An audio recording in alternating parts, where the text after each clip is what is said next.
Hello, my name is Naive Libertarian Politics, and today we'll be doing the June update for my Senate 2022 predictions, which will be covering the 2022 Senate elections. But before we get into the map, we will be doing some analysis. So here we have the 2021 New Mexico 1st Congressional District special elections, which happened after Representative Deb Haaland resigned to become the Secretary of the Interior for Joe Biden. Um, so the election was it was a fairly large win for the Democrats. Many people thought this could get within 10 points. It was a fairly large win for the Democrats. Most people assumed it could be within 10 points, but it was not. Mark Moores did not do very well. So, but but you also have to take into account this is a safe blue district, so he had no chance of winning. But people thought he'd get within 10 points, but he obviously did not. But it's also a safe district, so we don't really know how much this could this shows. But something it does show is that the 2021 6th Congressional District of Texas special election, which happened actually last month. It happened on May 1st, actually. Um, it's actually going to happen once again for a runoff because there was no majority reached, but it's going to be Republican victory. You can see that Susan Wright, who was the widow of the uh, of the former representative who died unfortunately, and Jake Ellsey, they both received they were the top two receivers of votes, and then Janice Sanchez is number three, which it was considerably close, but if you actually take into account everything and add all the Republican percentages, because there was a lot of Republicans, a lot of Democrats, it was a very crazy election. They actually outperformed the 2020 results, in which Ron Wright won, but he won by only 52%. But if you add up all the Republican percentages, it's actually over that, and Democrats and the Republicans actually overperformed themselves than what was than what happened in 2020.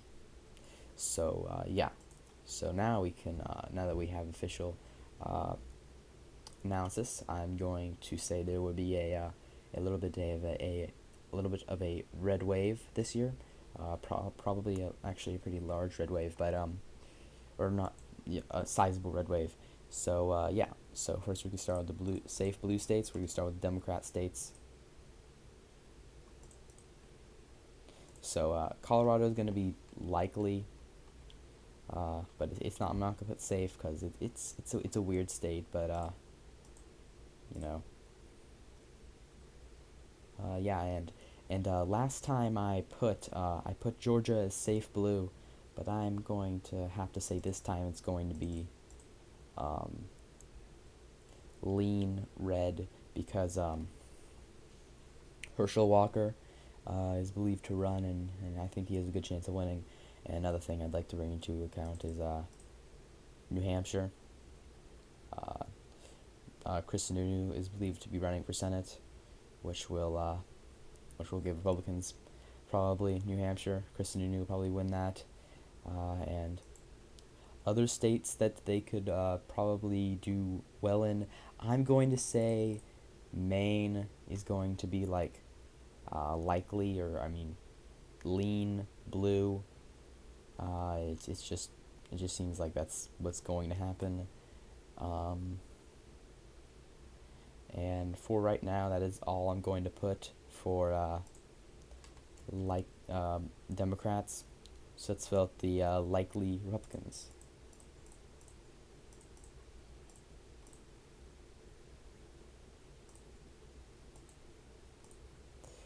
So here are all the likely Republican seats. All these rural states. Now Ohio is going to be lean, or likely. I mean, oh yeah, Alaska is going to be safe. Iowa's going to be likely as well. North Carolina, similar to Georgia, it's going to be not for the same reasons, but it's going to be lean, and Florida's going to be likely. I'm gonna say that Arizona's going to go like barely, and same with Nevada. I think if you combine a red wave year with the basic collapse of the Reid machine, Democratic Party in Nevada, you could see that. I'm going to have to say Pennsylvania is going to be very close. It's going to be probably lean because of the Republican that's kind of incumbent there, and same with Wisconsin.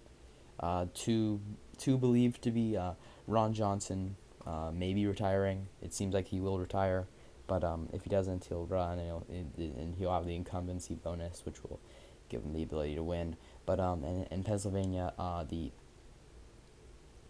senator there, he is retiring, and it's technically a Republican seat, and technically a Republican incumbent seat.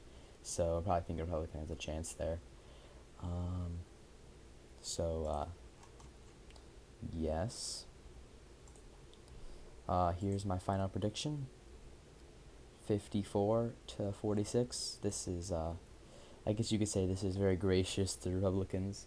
Um, but yeah, uh, as always, this is just my opinion. My name is Naive Libertarian in Politics. Take everything I say with a grain of salt. Um, expect more videos to come in the future. I've been making videos roughly every day. Expect there should be another video coming out today. Probably is already out by the time this is out. But yeah. Thanks for watching. Make sure to like and subscribe, and I'll see you in the next video.